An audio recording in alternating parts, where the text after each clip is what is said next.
तर मित्रांनो, काय माहिती का, आपण आहे ना आता आहे ना सध्या मुंबईमध्ये आहे. आणि मुंबई म्हणजे काय माहिती का, मुंबई म्हणजे आपली जाणी. हा, करते का. आणि तुम्हाला सांगतो, आपल्या गाडीला आहे ना मुंबई दाखवल्याशिवाय तिला करमत नाही. हा, त्याला एक दाखवाय ना मुंबई दाखवा लागत. त्याच्यामुळे तुम्हाला सांगतो, सध्या मार्चंट चालू आहे. त्याच्यामुळे आमच्या ना काय रोज मुंबई दाखवून होत नाही. धंदाच नाही हो.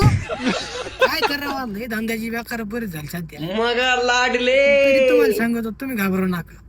तुम्हाला वाटलं ना गाडी घ्यायची तर बिंदास गाडी घ्या. हे बघा, ते मुंबईला यायचं म्हणलं ना, एक अशी मस्त पैकी तो टकाटक रस्ते बनले तर एकदम एकच नंबर. हा, घ्याव गाड्या. आईला धंदा करणाऱ्याला लय धंदा आहे. घाबरायचं नाही. तुम्हाला सांगतो मित्रांनो, माहितीये का, काय माहितीये का, नवीन आहे ना, आपल्याला कोणतीच गोष्ट माहित नसते हो. ज्यावेळेस ह्या गोष्टी आपण पडणार ना, त्यावेळेस आपल्याला आपोआप ह्या गोष्टी माहित होत असतात. आता काय माहिती का, आपल्याला घरात बसून नाही कोणती गोष्टी कळणार. ज्यावेळेस तुम्ही पाण्यात उडी मारणार ना, त्याशिवाय हात पाय हलत नाही. त्यामुळे ना तुम्हाला गाडी घ्यायची ना, बिंदास गाडी घ्या.